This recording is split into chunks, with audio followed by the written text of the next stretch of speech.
ፋኖ ሻለቆቻችንን ከቦ አጠቃን ሲሉ ፊልድ ማርሻል ብርሃኑ ጁላ ተናገሩ። ባድመን ከኤርትራ ጦር ነፃ አውጥቶ ባንዲራ ያውለበለበ ጦር ስላሉትም አብራርተዋል። ህወሓትን እስከ ቆላ ተንቤን የማሳደድ ዘመቻ የሚል ዶክመንታሪም አገዛዙ አሳይቷል። በዝርዝር መረጃችን ይዘነዋል። ከወራት በፊት የነበረው የራያ ውጥረት አሁንም በድጋሚ አገርሽቷል። የመቀሌውን አስተዳደራዊና መዋቅራዊ ለውጥ ሂደት አንቀበልም በሚል የተፈጠረ ነው። ዶክተር ደብረጽዮን ገብረ ሚካኤል ፎክረዋል። የጊዜያዊ አስተዳደሩ ፕሬዝዳንት ሌተናንት ጀነራል ታደሰ ወረደ የራያ ካቢኔ አባላትን ጠርተው መቀሌ ላይ አወያይተዋል። የራያ ተወላጅ የሆኑት አቶ ጌታቸው ረዳም ምሽቱን ስለ ራያ ጉዳይ ያሉት ነገር አለ። በዝርዝር መረጃችን ተሰሙታላችሁ። የኢትዮጵያ አየር መንገድ ዋና ስራ አስፈጻሚው ከአየር መንገዱ ሊሰናበቱ መሆኑ ተሰምቷል። የኢትዮጵያ አየር መንገድን ለበርካታ ዓመታት ሲመሩ የቆዩት አቶ መስፍን ጣሰው ከአየር መንገዱ ሊሰናበቱ መሆኑ ተሰምቷል። ምክንያቱ ምን ይሆን የሚለውን ይዘናል።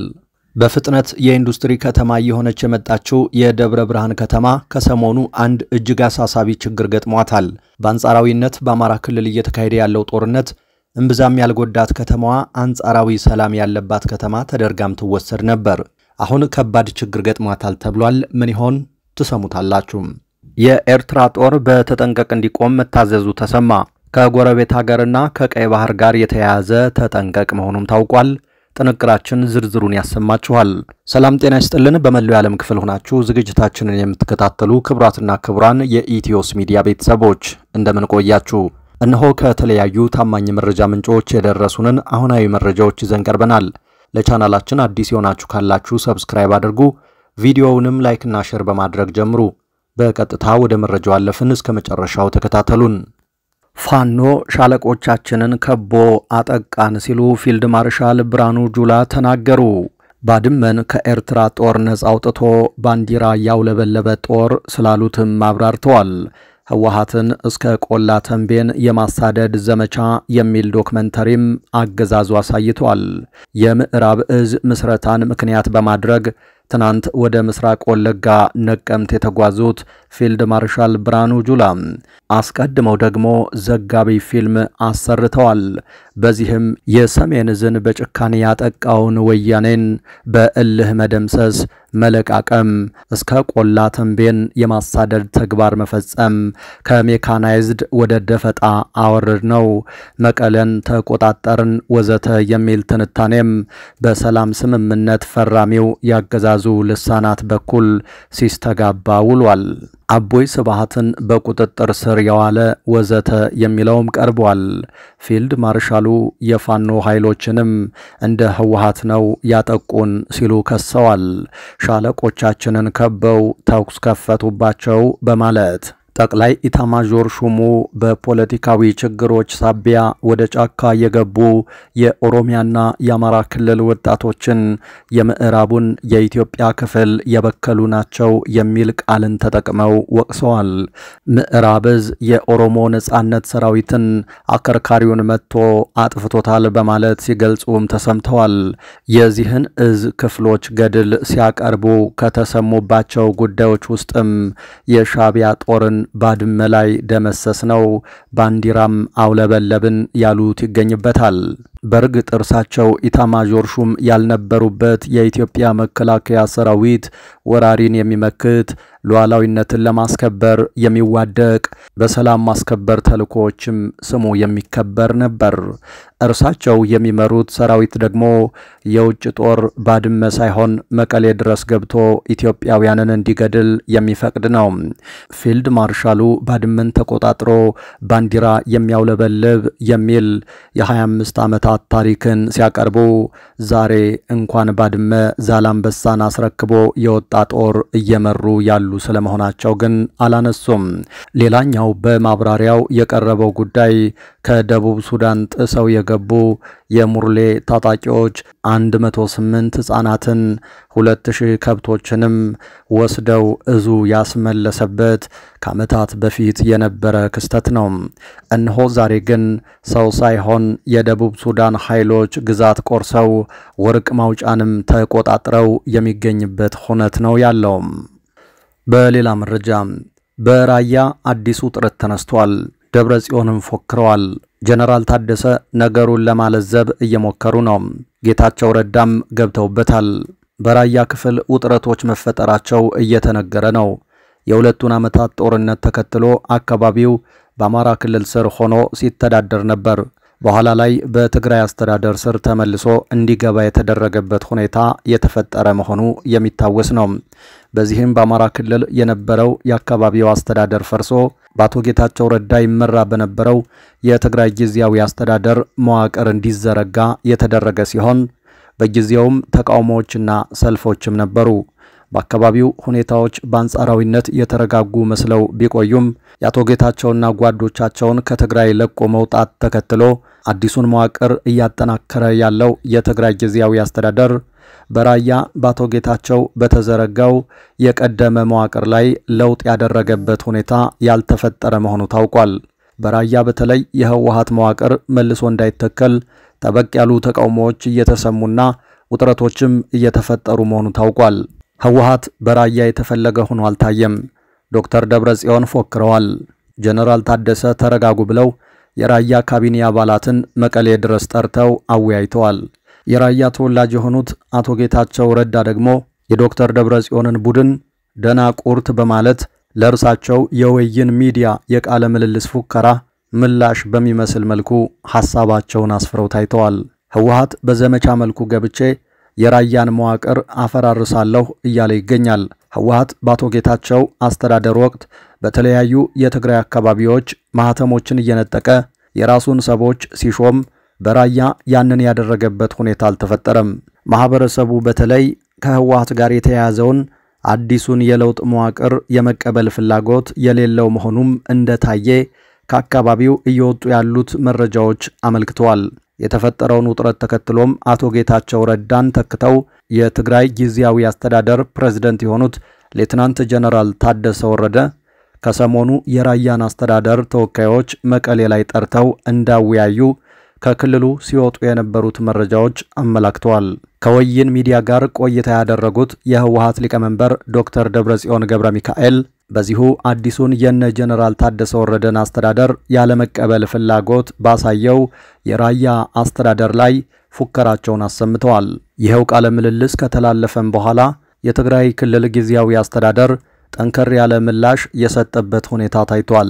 ዶክተር ደብረጽዮን አሁን በራያ የተፈጠረው ችግር እሳቸው ከሃዲ ቡድን ሲሉ በጠሩት በነ ጌታቸው ረዳ በኩል የተፈጠረ ነው ሲሉም ተናግረዋል። ዶክተር ደብረጽዮን በዚሁ ማብራሪያቸውም የተፈጠረው ብሔራዊ ክህደት ብዙ ጉዳቶችን አድርሷል። ከሃዲው ቡድን ያጠፋው በጣም ብዙ ነው። ይህ በራያ ብቻ ተወስኖ የሚታይ ሳይሆን በመላ ትግራይ ጭምር ሲታይ የነበረ ነው። ይህ ቡድን ሰዎች በስጋና በዘር እንዲመዘኑም ሲያደርግ ቆይቷል። ከሃዲው ቡድን ትግራይን አጋሜ አድዋ ሽሬ ያለ መከፋፈል ሞክሯል። የአድዋው ቡድን የትግራይን ስልጣን ተቆጣጥሯል በማለትም ዘመቻ ሲያደርጉብን ቆይተዋል ያሉ ሲሆን አክለውም ስልጣን የሚገኘው በአውራጃዊነት ሳይሆን በአስተሳሰብ ነው። የኛ አውራጃ ስልጣን ይገባዋል በማለት መጠነ ሰፊ ዘመቻን አድርገዋል በማለት ጉዳዩ ከአቶ ጌታቸው የትውልድ ቦታና የዘር ወይም የደም ትስስር ጋራም አገናኝተው ታይተዋል። የአቶ ጌታቸው ትውልድ እድገትና ትምህርት በራያ መሆኑ የሚታወስ ነው። ዶክተር ደብረጽዮን በዚሁ ቃለ ምልልሳቸውም የካሃዲው ቡድን ፍላጎቱ የትግራይን አንድነት መበተን ነው። ደቡብ ትግራይን ወይም ራያን በተመለከተ ችግሮችን እየፈጠረ ያለው እዛው ራያ ውስጥ ያለው አስተዳደር ነው። አሁን ባለው ሁኔታ በራያ ያለው አስተዳደር ከካሃዲው ቡድን ጋር የወገነ ነው። ልክ እንደ ሌሎቹ አካባቢዎች ሁሉ በራያም የአስተዳደር ለውጥ የምናካሄድ መሆኑ መታወቅ አለበት ያሉ ሲሆን አክለውም የራያ ህዝብ ድርጅታችን ህወሓት የት ሄደ በማለት እየጠየቀ ይገኛል።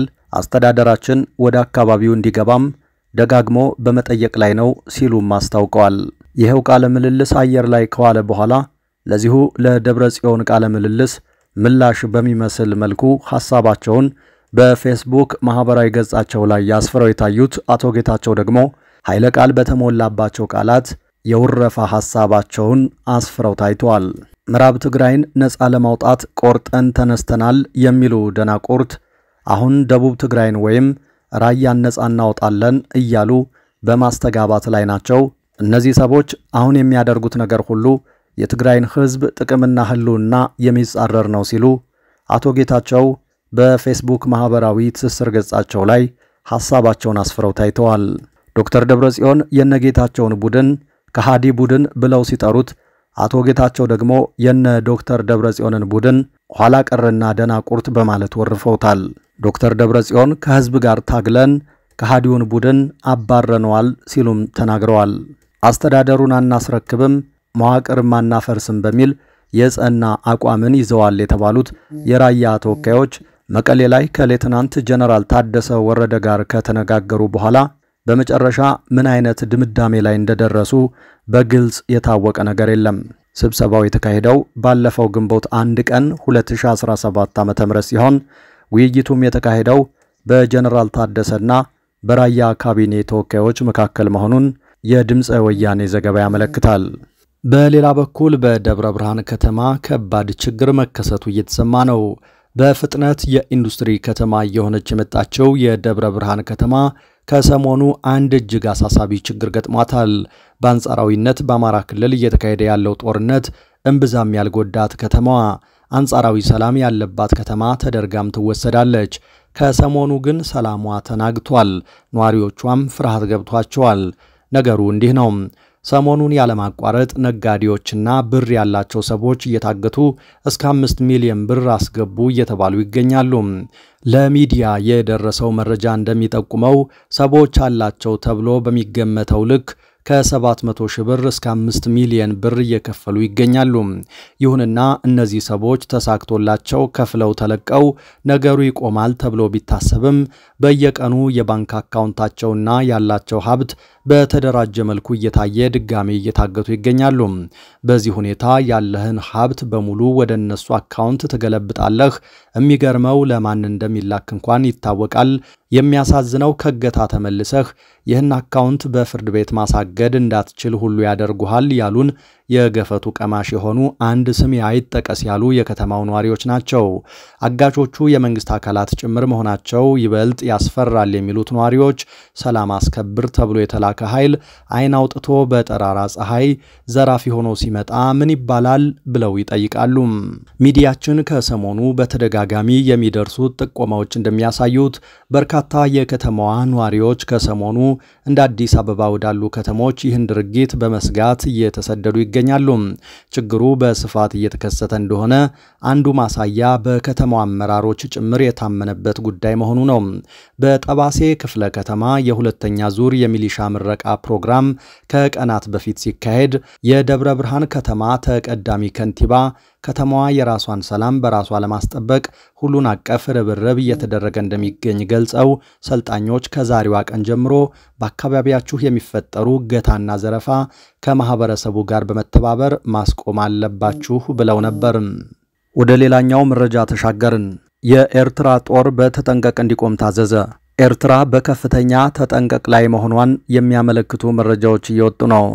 ጉዳዩ ከወደቦቿ ጥበቃ ጋር የተያያዘ መሆኑ ታውቋል። ስጋቱን ያናረው የሱዳን የእርስ በርስ ጦርነት ወደ ቀይ ባህር ዳርቻዎች በመስፋፋቱ ነው። በቀይ ባህር ላይ ባለችው የሱዳን የወደብ ከተማ ፖርት ሱዳን እየደረሰ ያለው የድሮን ጥቃት ኤርትራን ያሳሰበ መሆኑ ታውቋል። በኤርትራ ምጽዋ ወደብ ላይ በቅርብ ርቀት ላይ እየተፈጸመ ያለ ጥቃት ነው። ፖርት ሱዳን እየነደደችና በጭስ እየታፈነች ነው። በሱዳን ሁለቱ ጀነራሎች መካከል እየተካሄደ ባለው ጦርነት በቅርቡ ካርቱምን የተነጠቀው የጀነራል ሐምዳን ዳጋሎ ጦር የጀነራል አብዱል ፈታህ አልቡርሃን መንግስት የሚጠቀምባትና የቀይ ባህር የወደብ ከተማ የሆነችውን ፖርት ሱዳንን እየደጋገመ በድሮን ደብድቧል። በዚህም ወታደራዊ ቤዞች ተመተዋል። የነዳጅ ማከማቻ ዲፖዎችም ጋይተዋል። በፖርት ሱዳን መቀመጫቸውን ያደረጉት ጀነራል አብዱል ፈታህ አልቡርሃን ጥብቅ የፕሬዝዳንት ኢሳያስ ወዳጅ ናቸው። እየደጋገሙም ወደ አስመራ አምርተው የነበሩ መሆኑም የሚታወስ ነው። ኢሳያስም በይፋ ድጋፋቸውን የሰጡበት ሁኔታም ታይቷል። ከዚህ ባለፈም ኢሳያስ ለሱዳን ጋዜጠኞች በሰጡት ከወራት በፊት የተካሄደ ቃለ ምልልሳቸውም ላይ ጀነራል ዳጋሎን በስም ጠርተው አጣጥለዋል። አሁን ደግሞ ጀነራሉ በምጽዋ ቅርብ ርቀት ላይ የምትገኘዋን የሱዳንን የወደብ ከተማ የሆነችውን ፖርት ሱዳንን እየደጋገሙ በድሮን አጋይተዋል። ጀነራል ዳጋሎ ካርቱምን በመነጠቃቸው አበቃ የተባለው ጦርነት በአዲሱ የድሮን ጥቃት ማገርሸቱ ኤርትራን በተጠንቀቅ እንድትቆም አስገድዷታል። ከዚሁ የድሮን ጥቃት ጀርባ የተባበሩት አረብ ኤሚሬትስ ስሟ እየተነሳ ይገኛል። የድሮኑ መነሻም ቀይ ባህር አካባቢ በሚገኝ የተባበሩት አረብ ኤሚሬት ቤዝ ነው በማለት የሱዳን መንግስት ከሷል። አሁን ጭንቅ ውስጥ የገባው የሱዳን መንግስት የሉካን ቡድን አዋቅሮ ወደ ሰሜን ኮሪያም የላከ መሆኑ ታውቋል። አሁን ተደጋጋሚ የድሮን ጥቃት እየደረሰባት ያለችው ፖርት ሱዳን በምጽዋ ቅርብ ርቀት ላይ የምትገኝ ሲሆን ጀነራሉ ከዚህም በተጨማሪ በቅርቡ በኤርትራና ሱዳን ድንበር ከሰላ ላይ የድሮን ጥቃት ያደረሱ መሆኑ አይዘነጋም። በሌላ መረጃ ዋና ስራ አስፈጻሚው ከአየር መንገዱ ሊሰናበቱ መሆኑ ተሰማ። የኢትዮጵያ አየር መንገድን በዋና ስራ አስፈጻሚነት ላለፉት 3 ዓመታት የመሩት አቶ መስፍን ጣሰው ከተቋሙ በጡረታ ሊሰናበቱ መሆኑን ምንጮቻችን ነግረውናል። አቶ መስፍን አየር መንገዱን በመሩባቸው ዓመታት ድርጅቱ ግስጋሴው ሳይቋረጥ በፈጣን እድገት ላይ እንደሚገኝ የሚታወቅ ሲሆን ለበርካታ 10 ዓመታት ከሰሩበት ተቋም በክብር እንደሚሸኙ ታውቋል። ዋና ስራ አስፈጻሚው የሚሰናበቱት ከጡረታ መውጫ ጊዜ መድረስ ጋር በተገናኘ መሆኑ በስፋት ቢገለጽም እርሳቸውን በአየር መንገዱ የንግድ ዘርፍ ኃላፊ አቶ ለማ ያዴቻ ለመተካት ታስቦ የነበረው ገና ከዛሬ 2 እና 3 ዓመታት በፊት እንደነበር ምንጮቻችን ጠቁመዋል። አቶ መስፍን በቀጣይ ቅርብ ወራት በጡረታ ከተሰናበቱ በኋላ አቶ ለማ እንደሚተኳቸው በስፋት እንደሚጠበቅ ታውቋል። የኢትዮጵያ አየር መንገድ የቀድሞ ስራ አስፈጻሚ የነበሩትና አሁን ላይ በአሜሪካን ሀገር የዴልታ ኤርላይንስ የስትራቴጂ አማካሪ የሆኑት አቶ ተወልደ ገብረ ማርያም ከ3 ዓመት በፊት ከአየር መንገዱ መልቀቅን ተከትሎ የተተኩት አቶ መስፍን በስራ ዘመናቸው በርካታ ሽልማቶችን ለራሳቸውም ሆነ ለአየር መንገዱ አስገኝተዋል። አቶ መስፍን ዋና ስራ አስፈጻሚ ከመሆናቸው በፊት ከዝቅተኛ ደረጃ ሰራተኛ እስከ ቺፍ ኦፕሬቲንግ ኦፊሰር ባሉ የሥራ መደቦች አገልግለዋል። አየር መንገዱን በተባባሪ ኢንጂነርነት የተቀላቀሉት የዛሬ 40 ዓመት ሲሆን እንደ አውሮፓውያን አቆጣጠር ከ2021 እስከ 2022 ደግሞ የኢትዮጵያ አየር መንገድ በሽርክና ያቋቋመውና መቀመጫውን ቶጎ ያደረገው የስካይ ኤርላይንስ ዋና ስራ አስፈጻሚ ሆነው ሰርተዋል። አሁን ላይ የዓለም አቀፉ የአየር ትራንስፖርት ማህበር የቦርድ አባል ሆነው ያገለገሉም ይገኛል። በትምህርታቸውም ከአዲስ አበባ ዩኒቨርሲቲ በኤሌክትሪካል ኢንጂነሪንግ እንዲሁም ከእንግሊዙ ኦፕን ዩኒቨርሲቲ በቢዝነስ አድሚኒስትሬሽን በማስተርስ ተመርቀዋል። አቶ መስፍንን ይተካሉ ተብለው የሚጠበቁት አቶ ለማ ደግሞ አየር መንገዱን የዛሬ 26 ዓመት በማርኬቲንግ ባለሙያነት የተቀላቀሉ ሲሆን ከዛ ወዲህ በበርካታ የአመራር ቦታዎች አገልግለዋል። አሁን ላይ የንግድ ዘርፍ ኃላፊ በመሆን እየሰሩ ይገኛሉ። ከአዲስ አበባ ዩኒቨርሲቲ በሲቪል ኢንጂነሪንግ በዲግሪ እንዲሁም በአሜሪካን ሀገር ከሚገኘው የሚሲሲፒ ዩኒቨርሲቲ በማርኬቲንግ ኮሙኒኬሽን የማስተርስ ዲግሪ አግኝተዋል። ሚዲያችን በዚህ የአመራር ለውጥ ዙሪያ የአየር መንገዱን ምንጮች ለማናገር የሞከረ ቢሆንም አንዳንዶቹ የመረጃው በስፋት መኖርን አምነው ለጊዜው ነገሩ ውሳኔ አላገኘም የሚል አጭር ምላሽ ሲሰጡ፣ ሌሎቹ ደግሞ ጉዳዩ ያለቀለትና በቅርቡ ይፋ የሚደረግ መሆኑን ለሚዲያችን ተናግረዋል። የተወደዳችሁ አድማጭ ተመልካቾቻችን ከኢትዮስ ሚዲያ ለዚህ ሰዓት ያዝናቸው አዳዲስ መረጃዎች የተከታተላችኋቸውን ይመስሉ ነበር። ከቆይታ በኋላ በሌሎች መረጃዎች ድጋሚ እንገናኛለን።